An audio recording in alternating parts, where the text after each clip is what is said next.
Ketemu lagi teman-teman di bedah buku kita yang sudah sering kita rutinkan sebulan 2 kali, yaitu kiat-kiat hijrah dari kemaksiatan dan istiqomah dalam ketaatan. Dan kita berada dalam bab yang salah satu dari bab-bab yang mulia yang dibahas di sini adalah berusahalah selalu beristighfar. Saya mengingatkan kembali teman-teman sekalian statement para salafus salih tentang masalah istighfar, dan ini sudah pernah kita sampaikan untuk mengingatkan kembali. Istighfar ini luar biasa teman-teman sekalian. Luqman al-Hakim pernah menasehati anaknya sambil dia mengatakan, sesungguhnya wahai anakku, Allah memiliki waktu, beberapa waktu yang Allah khususkan untuk mengijabah permintaan hambanya. Maka usahakan di waktu-waktu itu engkau beristighfar. Kira-kira apa rahasia dari perkataan Luqman al-Hakim ini teman-teman sekalian? Kenapa dia tidak mengatakan, mintalah keselamatan untukmu, mintalah harta, mintalah keturunan, ya, atau apa saja yang lainnya? Beliau menyuruh anaknya beristighfar, padahal anaknya bukan sedang melakukan dosa. Ternyata teman-teman sekalian, istighfar ini bukan hanya sekedar memaafkan kesalahan-kesalahan kita, memutihkan kesalahan-kesalahan kita. Tetapi ada hadis Nabi SAW yang masyhur. Sudah sering kita sampaikan hadis ini, dan ini hadis yang sahih, riwayatkan Bukhari. Kata Nabi SAW, man lazima istighfar, ja'alallahu lahu min kulli hammin faraja, wa min kulli diqin makhraja, wa razaqahu min haitsu la yahtasib. Ini faedah istighfar yang jarang orang renungi. Dia berpikir istighfar hanya mengampuni dosa saja. Perhatikan, barang siapa yang rutin beristighfar, ada dosa atau tidak ada dosa, ya, maka niscaya atau pasti Allah akan menjadikan untuknya kelapangan dari setiap kesedihan. Ada apapun yang dia hadapi, maka akan selesai urusannya. Dan jalan keluar dari setiap kesempitan. Serta Allah akan memberikan rezeki dari arah yang tidak disangka-sangka. Ini luar biasa ini. Allah akan berikan solusi dari setiap kesedihannya, jalan keluar daripada setiap kesempitan, dan diberikan rezeki dari tempat tidak disangka-sangka. Oleh karena itu teman-teman sekalian, judul kita sangat tepat sekali, yaitu masalah berusahalah beristighfar. Jadi tidak harus istighfar itu pada saat punya dosa, ya. Dan kita sedang membahas sub daripada judul kita ini, berusaha untuk istighfar, tentang situasi dan kondisi untuk istighfar. Dan kita sudah menjelaskan di poin pertamanya, memang ketika melakukan dosa. Tapi kan ada poin-poin lain, walaupun tidak sedang melakukan dosa, dianjurkan selalu melazimkan atau merutinkan istighfar. Yang terakhir teman-teman sekalian yang kita bahas adalah beberapa dalil yang mulia. Kalau teman-teman yang pegang bukunya di halaman 75, ada Rasulullah SAW bersabda kepada Ummul Mukminin Aisyah radhiyallahu anha. Ini pengulangan ya, mereview apa yang terakhir kita pelajari. Ya Aisyatu, in kunti almamti bi dzambin fastaghfirillah, fa inna taubata minadz dzambi nadamu wal istighfar. Wahai Aisyah, jika kamu telah melakukan dosa, maka mohon ampunlah kepada Allah, sebab sesungguhnya taubat dari dosa adalah penyesalan dan beristighfar. Hadis ini riwayat Ahmad. Pernah juga satu kali Aisyah berkata radhiyallahu anha, tentu tidak disebutkan dalam buku kita, ini tambahan saja. Dia mengatakan, pada saat saya melihat Rasulullah SAW lagi sangat nyaman, maka saya mengatakan, ya Rasulullah, berdoalah untukku. Maka kata Nabi SAW, ya Allah, ampunilah seluruh dosa Aisyah yang pernah dilakukan, yang lalu, dan yang akan datang. Apapun yang dia sembunyikan, apapun yang dia terang-terangkan. Maka Aisyah pun tersenyum, bahkan dia sempat tertawa gembira, sampai-sampai dia meletakkan dahinya di tanah. Maka Nabi SAW mengatakan, apa kau gembira dengan doaku? Kata Aisyah, tentu ya Rasulullah. Artinya doa Nabi diijabah. Dan belum Aisyah melakukan sudah dimaafkan. Itu permohonan suami yang saleh, seorang Nabi yang mulia, pimpinan adab untuk seorang wanita. Khusus lagi buat dia. Bagaimana kita tidak anggap ini sebuah doa yang mulia? Tapi apa perkataan Nabi SAW? Ketahuilah wahai Aisyah, doa yang sama aku ucapkan untuk seluruh umatku setiap kali aku sholat. Sallallahu alaihi wasallam. Ini kemuliaan yang luar biasa. Berarti walaupun Nabi SAW tidak bertemu dengan kita, beliau memohon kepada Allah agar dosa-dosa kita dimaafkan. Juga hadis yang terakhir yang sempat kita bahas teman-teman sekalian adalah tentang bahayanya dosa itu. Karena dia akan menjadi sebuah titik kelam dalam hati yang otomatis akan mengacaukan hati yang merupakan mahkota daripada tubuh kita. Hadis Nabi SAW di halaman 77 ya, atau di halaman 76. Innal abda idza akhta'a khati'atan nukitat fi qalbihi nuqtatun sauda fa idza huwa naza'a wastaghfara wa taba suqila qalbuhu wa in 'ada zida fiha hatta ta'lu 'ala qalbihi wa huwa ar-ranu alladhi dzakara Allah kalla barrana 'ala qulubihim ma kanu yaksibun. Sesungguhnya seorang hamba bila melakukan satu kesalahan atau dosa, maka dalam hatinya terbentuk satu bercak hitam. Jika dia meninggalkan kesalahannya, beristighfar, memohon maaf, dan bertaubat, janji sama Allah tidak mengulanginya, maka hatinya dibuat cemerlang kembali, cerah kembali, segar kembali. Jika dia kembali melakukan dosa, maka bercak hitam itu dibuat semakin bertambah sehingga menutupi hatinya. Dan itulah makna tafsir kata arran dalam firman Allah Subhanahu wa taala, kalla barrana ala qulubihim ma kanu yaksibun. Sekali-kali tidak, bahkan apa yang mereka kerjakan itu telah menutupi hati mereka. Maksudnya dosanya. Ya. Dan ini sudah kita jelaskan panjang lebar pada pertemuan yang lalu. Kita lanjutkan dengan poin yang kedua. Waktu-waktu yang dianjurkan beristighfar setelah poin pertama, yaitu melakukan dosa, langsung istighfar. Yang kedua adalah setelah melaksanakan ketaatan. Rasulullah SAW bila selesai mengerjakan sholat, beliau beristighfar 3 kali dan mengucapkan, Allahumma antas salam wa minkas salam tabarakta ya dzal jalali wal ikram. Beliau mengatakan astagfirullah, astagfirullah, astagfirullah pertama sekali begitu salam, agar kalau ada kesalahan dalam sholat dimaafkan oleh Allah. Lalu beliau mengatakan, ya Allah, engkaulah zat yang maha memberi keselamatan dan darimulah segala keselamatan. Maha suci engkau, wahai zat yang maha agung lagi maha mulia. Ini diriwayatkan Bukhari dan Muslim dan juga Imam Ahmad. Seusai menunaikan haji, Allah Subhanahu wa taala juga memerintahkan pada ibadah haji, ibadah yang mulia, tapi tetap diikuti dengan istighfar orang itu melakukan dosa atau tidak. Dalam firman-Nya dalam surah Al-Baqarah ayat 199, Allah berfirman, A'udzu billahi minasyaitonir rajim, "Tsumma afidhu min haitsu afadha an-nasu wastaghfirullah, innallaha ghafurur rahim." Kemudian bertolaklah kalian dari tempat yang banyak orang bertolak, maksudnya dari Arafah di tanggal 9 Zulhijjah menuju ke Muzdalifah, dan mohonlah ampunan kepada Allah, sesungguhnya Allah Maha Pengampun lagi Maha Penyayang. Jadi puncak ibadah haji hari Arafah itu, tanggal 9 Zulhijjah.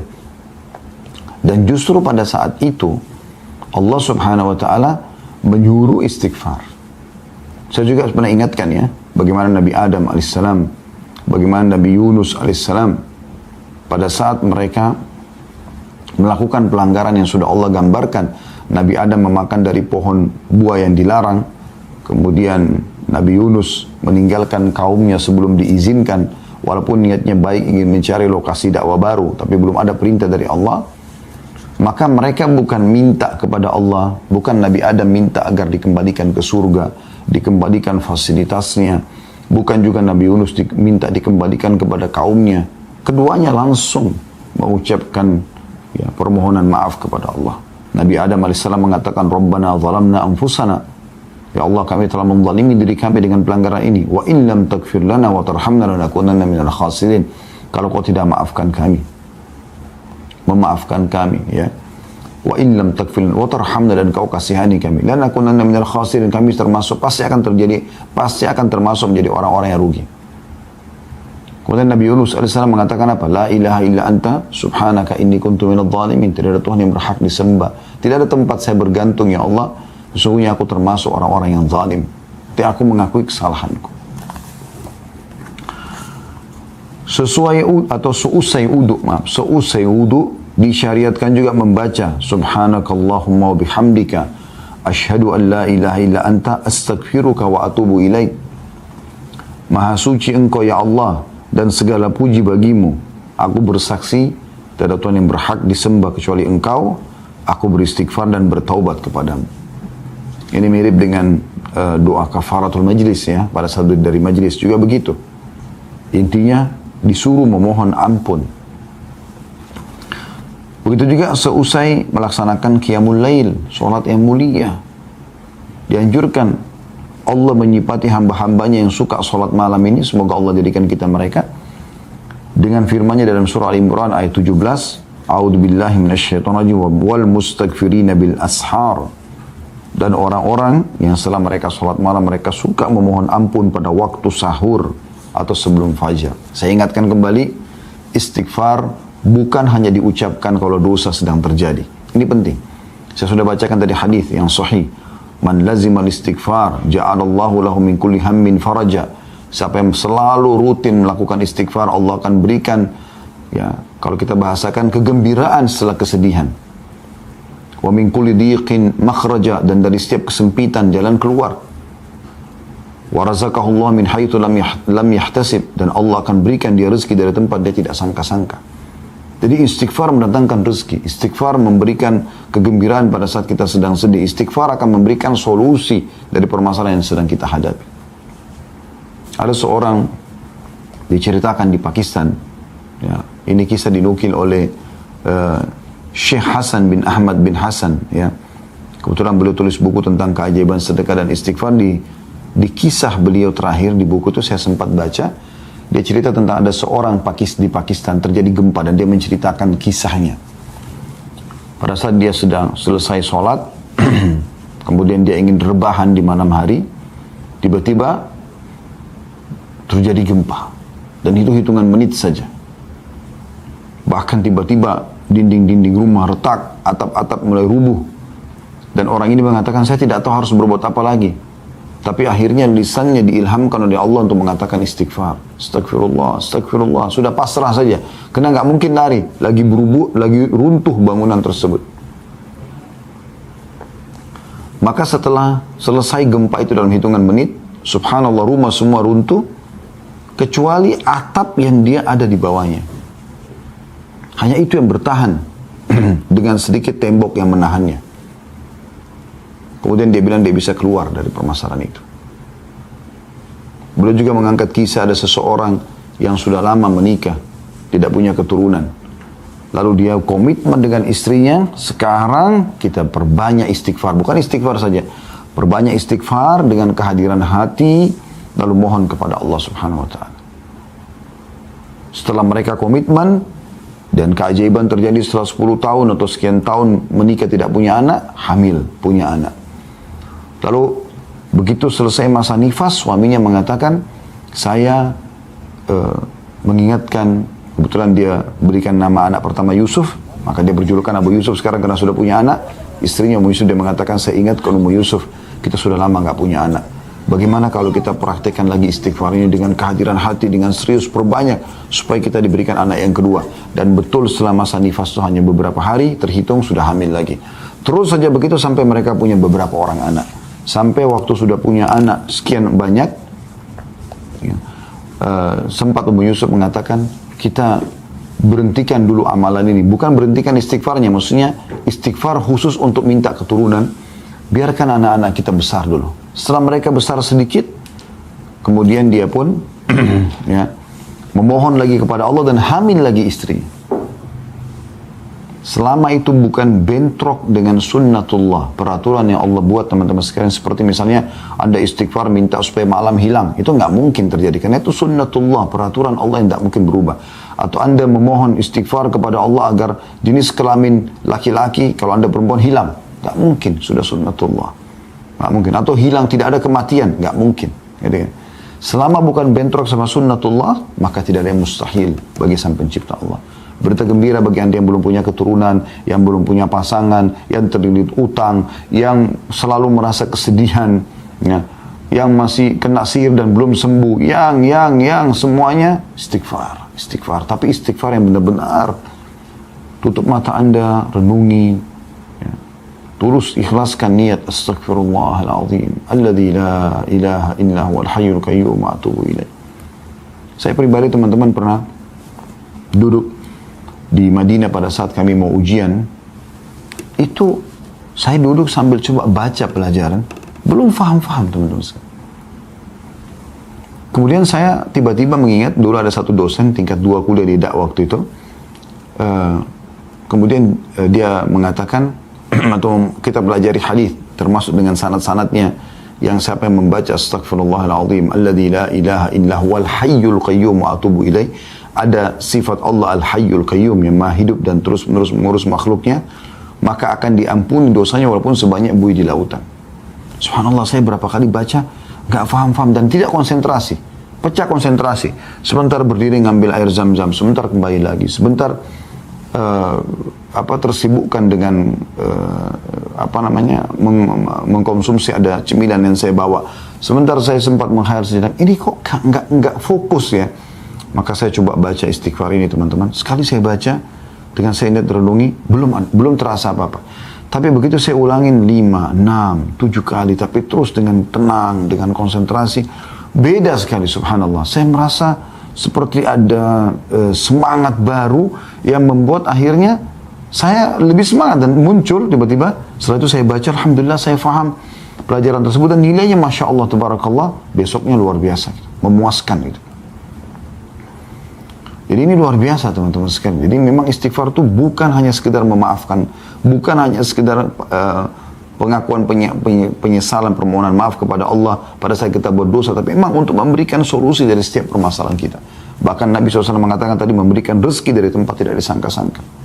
Ya. Kemudian beliau mengatakan juga Allah memerintahkan kepada nabinya Sallallahu Alaihi Wasallam, Nabi Muhammad SAW, di akhir dakwah beliau dalam menyebarkan agama Allah dan kesungguhan beliau di jalannya untuk beristighfar. Nabi Muhammad SAW sudah berdakwah, sudah dengan pengorbanan luar biasa, Allah tetap suruh ikutkan dengan istighfar. Jadi istighfar sekali lagi, saya ulangi, bukan hanya sekedar kalau kita berbuat dosa, tapi rutinkan, berusaha agar selalu istighfar setiap saat. Karena manfaatnya besar sekali. Perhatikan Allah jelaskan dalam Al-Quran, dalam surah An-Nashr, ya, surah An-Nasr, An-Nasr ya, kemenangan. Ayat 1 sampai ayat 3, A'udzubillahi minasyaitonirrajim, idza ja'a nasrullahi wal fath wa ra'aita an-nasa yadkhuluna fi dinillahi afwaja fasabbih bihamdi rabbika wastaghfirhu innahu kana tawwaba. Ya. Yang artinya apabila telah datang pertolongan Allah dan kemenangan, apabila telah datang pertolongan Allah dan kemenangan, dan engkau melihat hai Muhammad manusia berbondong-bondong masuk agama Allah, maka bertasbihlah ya, kepada Tuhanmu dengan memuji Tuhanmu dan memohon ampunlah, istighfarlah, sesungguhnya Dia Maha menerima taubat hamba-hambanya. Ibnu Qayyim rahimahullah berkata, orang-orang yang mempunyai tekad dan basirah ya, lebih sering beristighfar, maksudnya petunjuk dari Allah ini, lebih sering beristighfar setelah melaksanakan amalan-amalan ketaatan, karena mereka melihat kekurangan diri mereka dalam menjalankan ketaatan-ketaatan itu, dan tidak mengerjakan amalan-amalan tersebut karena Allah sebagaimana yang layak bagi kemuliaan dan keagungannya. Dan seandainya tidak ada perintah, tentu tidak ada seorang pun berani melakukan ibadah ini, dan dia tidak rela dengan hal itu bagi tuannya.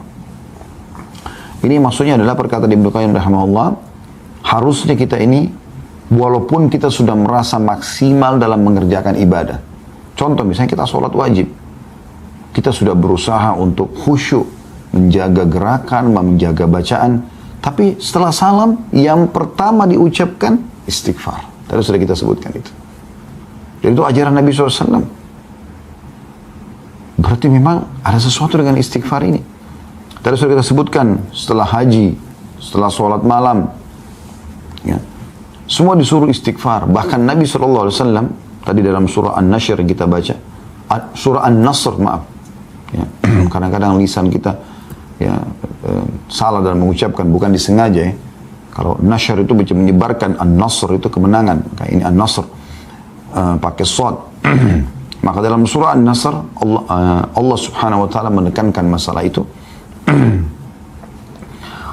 Pada saat Nabi SAW berhasil menaklukkan kota Mekah, kemudian beliau setelah itu melaksanakan peperangan lanjutan yaitu perang Hunain dan mengalahkan suku Hawazim, suku yang besar setelah Quraisy. Maka dua suku besar di Jazirah Arab sudah takluk, bahkan panglima perangnya masuk Islam pada saat itu. Kemudian beliau menuju ke Tabuk, ya, menyerang wilayah Romawi. Setelah beliau pulang, bisa dikatakan hampir seluruh Jazirah Arab takluk kepada Nabi SAW. Maka pada saat itu manusia berbondong-bondong datang. Ada yang memang karena hatinya tersentuh mendapat hidayah Islam, ada yang takut kepada kaum muslimin. Maka manusia berbondong-bondong datang masuk Islam. Allah mengatakan, pada saat kemenangan Allah sudah datang, hai Muhammad, dan kau melihat manusia berbondong-bondong masuk ke agama Allah, maka bertasbihlah kepada Tuhanmu. Bilang subhanallah, maha suci Allah, walhamdulillah, segala puji bagi Allah. Kemudian beristighfarlah, wastagfiruh. Nabi disuruh istighfar, karena jangan sampai nanti ini bisa membuat riya, bisa membuat sombong. Istighfar membuat kita lebih merendah, karena Allah maha menerima taubat hamba. Makanya Nabi Muhammad SAW pada saat masuk ke Mekah, beliau menundukkan kepalanya SAW yang mulia sampai ya terlihat seakan-akan batang leher beliau ini ya itu sama rata dengan bagian tengah kepalanya SAW, karena merendahnya kepada Allah Subhanahu wa taala. Yang ketiga, dalam zikir-zikir rutin harian, kata beliau, ya, ini yang dianjurkan istighfar. Doa-doa sholat pada umumnya berisi istighfar. Misalnya dalam doa istiftah, ya, di dalam dua sujud, ya. Kan itu doa iftitah misalnya, atau istiftah itu kan, Allahumma ba'id baini wa baina khatayaya, ya. Ya Allah, jauhkan antara aku dengan dosaku, gitu kan. Ya, itu termasuk memohon ampun.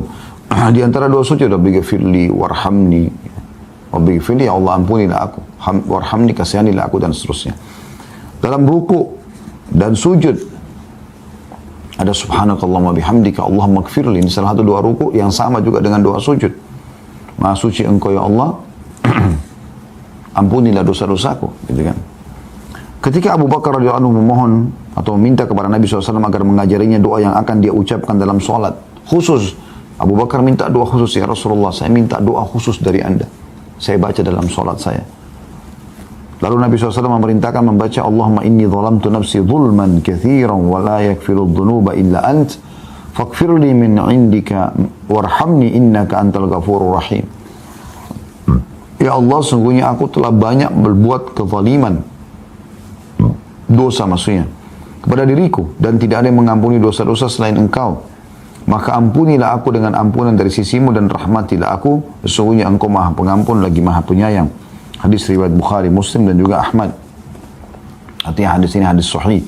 Padahal Abu Bakar waktu itu bukan sedang melakukan dosa. Beliau datang kepada Nabi SAW minta diajarkan doa khusus, dan doanya mengatakan Allahumma inni zalamtu nafsi zulman katsira. Ya Allah, aku telah menzalimi diriku dengan kezaliman yang banyak. Padahal Abu Bakar bukan radhiyallahu anhu melakukan dosa pada saat itu, ya. Demikianlah, kata beliau, Anda mengetahui bahwa tidak ada tempat pun yang di dalamnya disyariatkan berdoa dalam sholat, melainkan di dalamnya disyariatkan beristighfar. Dalam zikir-zikir pagi dan petang disyariatkan supaya berdoa dengan sayyidul istighfar, tuannya istighfar. Ya, Anda sudah tahu tentu, Allahumma anta rabbi, sudah pernah kita bahas itu, ya. Ya Allah, engkau adalah penciptaku. Allahumma anta rabbi la ilaha illa anta khalaqtani, tidak ada Tuhan yang berhak disembah kecuali engkau, engkau telah menciptakan aku. Wa ana abduka, aku adalah hambamu. Wa ana ala ahdika, dan aku selalu sesuai dengan perjanjian denganmu. Wa wa'dika, dan janji-janjimu. Mastata'tu, semampuku. A'udhu bika min syarri ma sana'tu, aku berlindung kepadamu dari semua keburukan yang aku lakukan. Abu'u laka bi ni'matika alayya, aku mengakui semua nikmatmu padaku. Wa abu'u bi dzambi, dan aku akui semua dosa-dosaku. Faghfirli, maafkanlah aku. Fa innahu la yaghfiru dzunuba illa anta, karena tidak ada yang bisa mengampuni dosa kecuali engkau. Apa kata Nabi SAW? Anda kalau pegang bukunya di situ, hadis riwayat Bukhari dan juga Ahmad, man qalaha minan nahari mukinan biha famata min yaumi qabla an yumsiya fahuwa min ahli jannah. Siapa yang membaca tadi itu, saya istighfar, tuannya istighfar yang baru saya sebutkan tadi, pada waktu siang atau pagi hari dengan meyakininya, betul-betul tulus baca, mohon ampun dari Allah, lalu dia mati pada hari tersebut sebelum sore, maka dia termasuk penghuni surga. Lalu lanjutan hadisnya, wa man qala minal laili wa huwa muqinun biha famata qabla an yusbiha fa huwa min ahli jannah. Dan siapa yang mengucapkan ini di sore hari, di malam hari, atau di petang atau di malam hari ya, dan dengan penuh keyakinan, maka dia mati sebelum pagi hari, dia termasuk ahli surga. Yang keempat, anjuran beliau mengatakan senantiasa beristighfar setiap saat. Inilah wirid rutin Nabi SAW, padahal beliau telah diampuni dosanya yang telah lalu dan akan datang. Dari Al-Aghar Al-Muzani radhiyallahu anhu, dia mengatakan bahwasanya Rasulullah SAW bersabda, innahu la yughanu ala qalbi wa inni la astaghfirullah fil yawmi 100 marrah. Sesungguhnya terkadang hatiku tertutupi oleh sesuatu, dan sungguhnya aku beristighfar kepada Allah dalam sehari 100 kali. Hadis ini riwayat Muslim. Jadi kalau Nabi SAW istighfar 100 kali, Anda bagaimana? Kita bagaimana, saya dan Anda? Harusnya kita ikuti Nabi SAW. Padahal beliau sudah diampuni dosanya yang lalu dan yang akan datang. Juga dalam riwayat Abu Hurairah radhiyallahu anhu, dia menuturkan, aku mendengarkan Rasulullah SAW bersabda, wallahi inni la astaghfirullah wa atubu fil yawmi akthara min 70 marrah. Beliau bersumpah atas nama Allah mengatakan, demi Allah, untuk memastikan agar umatnya tidak usah ragu dengan ini. Sesungguhnya aku beristighfar dan bertobat kepada Allah dalam sehari lebih dari 70 kali. Hadis ini riwayat Bukhari. Ya. Jadi lebih dari 70 kali nyambung dengan hadis yang sebelumnya tadi. Beliau mengatakan 100 kali. Lebih dari 70 kan bisa 100. Dan disentuhkan sudah di hadis yang pertama tadi kalau 100 kali beliau membacanya. Dan Ibnu Umar meriwayatkan juga, dia menuturkan, inna kunna la na'uddu li Rasulillahi sallallahu alaihi wasallam fil majlisi al-wahidi 100 marrah rabbighfirli wa tub alayya innaka antat tawwabur rahim. Sesungguhnya kami biasa menghitung bahwa dalam satu majlis Rasulullah SAW mengucapkan doa ini 100 kali. Wahai Tuhanku, ampunilah aku dan terimalah taubatku. Sesungguhnya engkau maha penerima taubat lagi maha penyayang. Hadis ini riwayat Abu Dawud, Tirmidzi, dan dikatakan hadisnya hasan sahih. Rabbighfirli wa tub alayya innaka antat tawwabur rahim. Nabi SAW membacanya dalam satu majlis 100 kali. Dari riwayat ini kita bisa lihat bahwasanya bukan berarti angka istighfar dipatok 100 kali.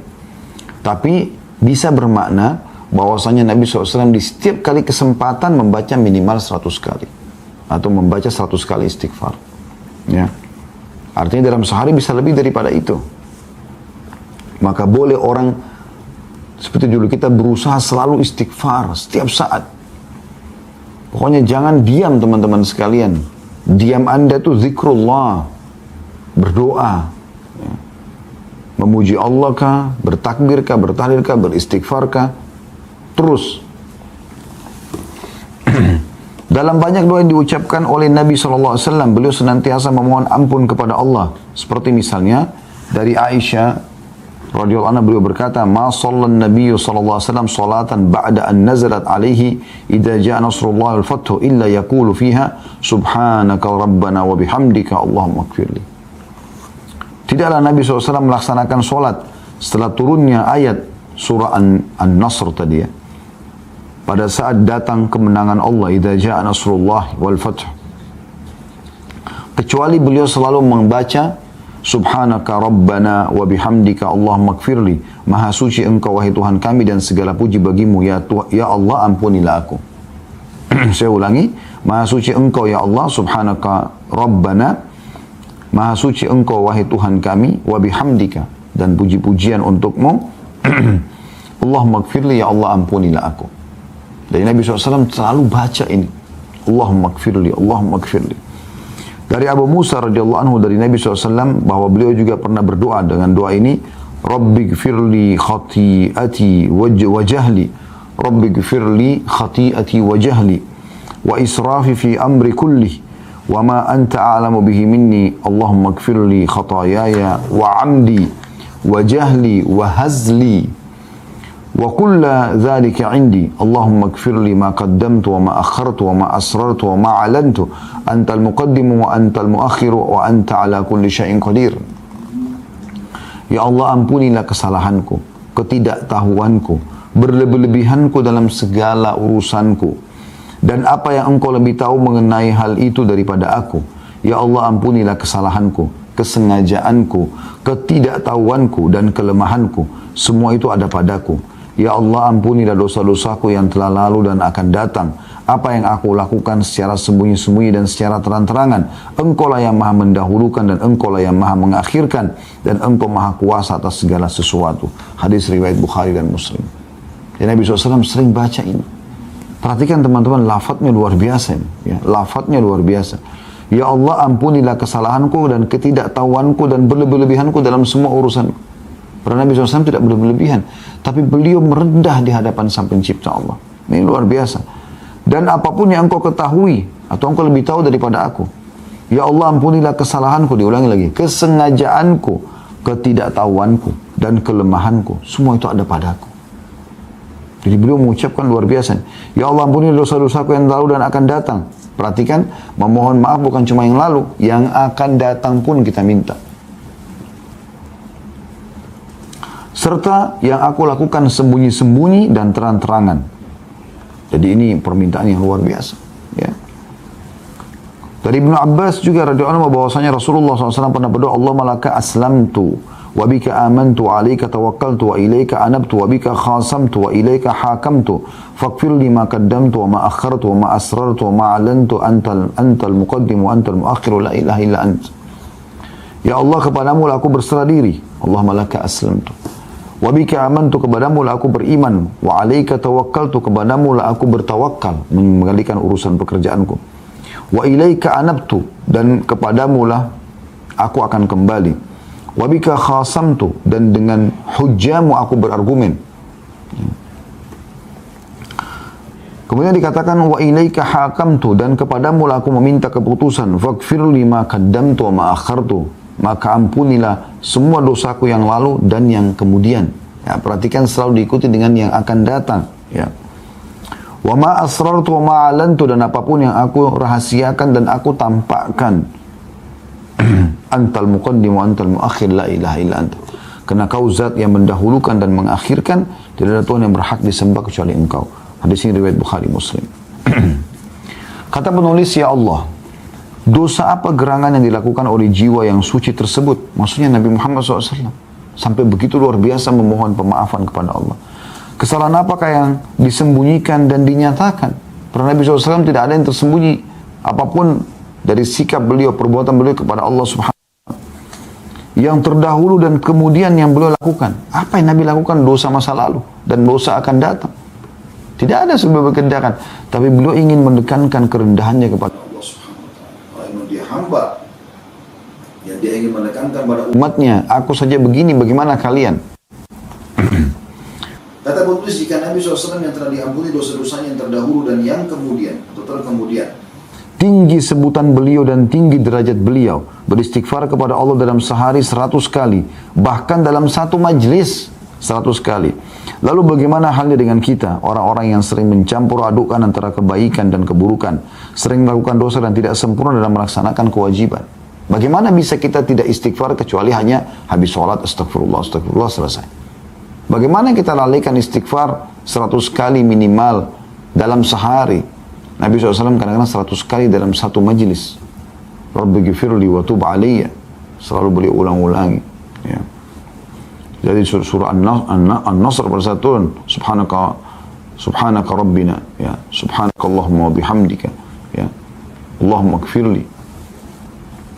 Saudaraku yang mulia, kata beliau, karena sedemikian rupa kedudukan istighfar, maka jangan sampai ia berpisah dari kita di majlis atau kediaman. Hendaklah lisan kita senantiasa melantunkan istighfar dan taubat setiap saat dan setiap waktu. Serta hendaklah kita berusaha menjaga doa-doa rutin dan mengingat dosa-dosa kita dan kekurangan kita dalam menjalankan kewajiban kepada Allah dalam keadaan berdoa kepadanya. Ini Ramadan, kesempatan. Jiwa kita betul-betul lagi sangat siap untuk mendekatkan diri kepada Allah. Lebih siap dari sebelumnya. Jangan sia-siakan ini. Sehingga nanti akan Anda sudah seperti orang yang punya bekal yang sangat bagus, punya yang sangat kuat setelah Idul Fitri nanti. Untuk Anda terapkan dalam kehidupan sehari-hari. Ini masa training Masih tersisa ya, sampai 7-8 hari ke depan. Jangan sia-siakan saudaraku. Istighfar yang berbekas dalam jiwa dan terlaksana tujuannya ialah istighfar yang di dalamnya hati dan lisan sejalan. Sebab istighfar adalah tanda taubat dan berhenti melakukan dosa serta perasaan berdosa dan bersalah. Maka sepatutnya kita, wahai saudaraku yang mulia, ya, agar hati kita mengucapkan istighfar dan penyesalan sebelum lisan kita. Jadi jangan cuma astagfirullah tapi munafik, hatinya enggak begitu. Enggak. Kalau perlu kata beliau, hati lebih dulu beristighfar, menyesali perbuatan sehingga lisan mengucapkan dengan tulus, aku memohon maaf kepadamu ya Allah. Astagfirullah wa atubu ilaih. Nikmatnya orang yang istighfar dan taubat itu luar biasa teman-teman. Tidak bisa dibeli dengan seluruh harta dunia. Anda pernah rasakan pada saat Anda buat dosa lalu Anda dulu di atas sejadah Anda menangis terisak-isak karena kesalahan tersebut? Saya yakin orang beriman akan pernah melalui itu. Bagaimana nikmatnya tangisan itu teman-teman. Demi Allah nggak bisa dibayar dengan seluruh harta dunia. Mahal, nikmat, tentram. Rasanya kita pada saat itu pun kalau mati siap bertemu dengan Sang Pencipta Allah. Kenapa kita nggak lakukan ini setiap saat? Semoga Allah mudahkan kita bisa melakukan istighfar selalu setiap saat dan taubat kepadanya.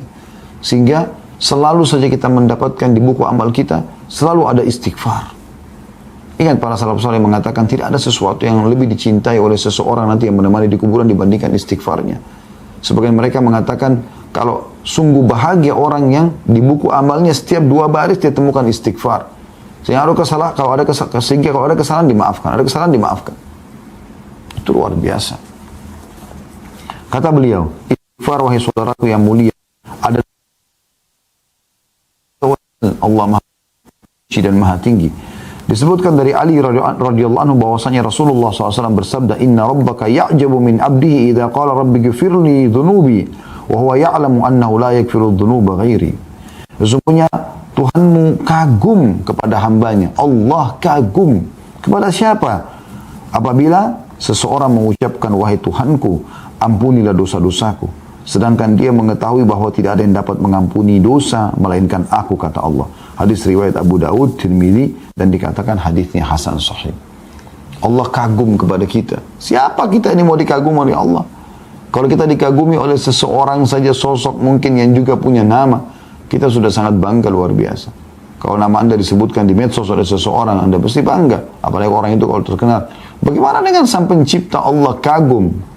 Dengan lisan dan hati kita beristighfar, merendah kepada Sang Pencipta Allah. Dan ingat, selalu saya ulangi lagi teman-teman, ya, istighfar bukan hanya pada saat dosa terjadi. Iya, Anda butuh istighfar pada saat itu. Tapi tema kita ini berusaha selalu istighfar setiap saat. Ya, itu bukan hanya karena itu. Ingat hadis tadi yang sudah saya sampaikan. Man lazima istighfar ja'alallahu lahu min kulli hammin faraja. Siapa yang melazimi istighfar, merutinkannya selalu lisannya dan hatinya astagfirullah, atubu ilaih, sambil jalan, sambil lip, sambil belanja, sambil menyelesaikan pekerjaannya, tidak mengganggu apa-apa. Cuma lisan sama hati. Allah akan berikan kesenangan ya, dari kesedihannya, diganti kesedihan menjadi kesenangan. Wa min kulli dikin makhraja, dan dari setiap kesempitan jalan keluar. Wa warzaqallahu min haitsu la yahtasib, dan Allah akan berikan rezeki dari tempat tidak disangka-sangka. Ini luar biasa.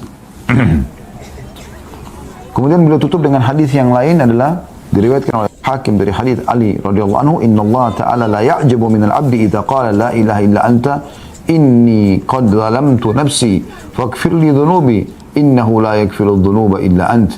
Qala 'abdi 'arafa anna lahu rabban yaghfiru wa yu'aqib. Sesungguhnya Allah benar-benar kagum kepada seorang hamba apabila dia mengucapkan tidak ada Tuhan yang berhak disembah kecuali Engkau. Coba pelan-pelan ucapkan ini. Tidak ada Tuhan yang berhak disembah kecuali Engkau. Sesungguhnya aku telah menzalimi diriku. Aku telah melakukan dosa dan ini kezaliman terhadap diriku. Maka ampunilah dosa-dosaku.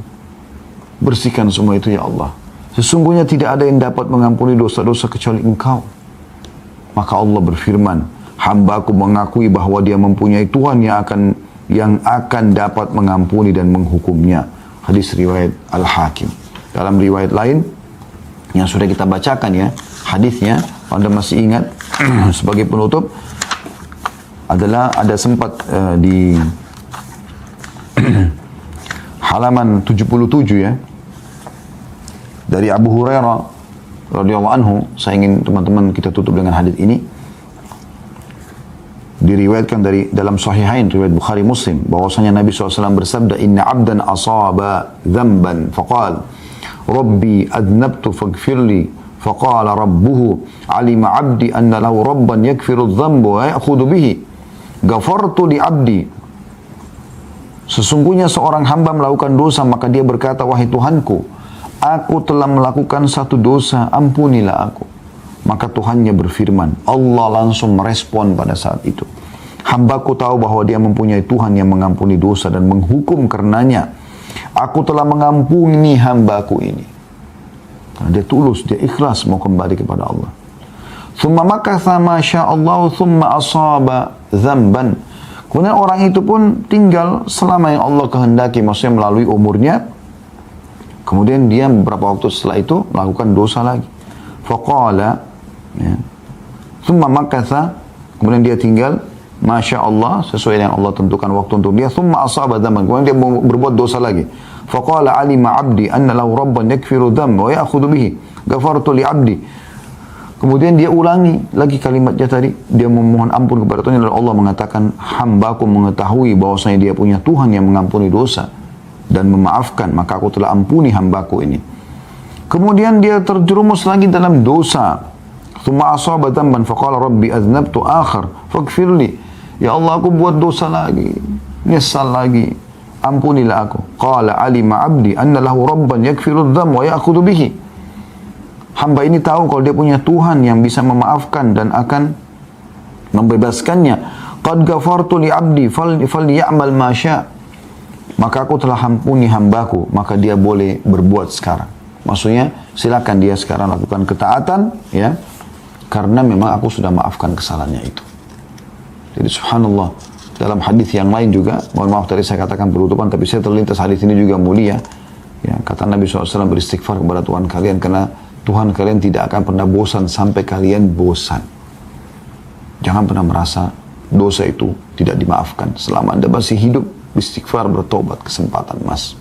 Allahu a'lam.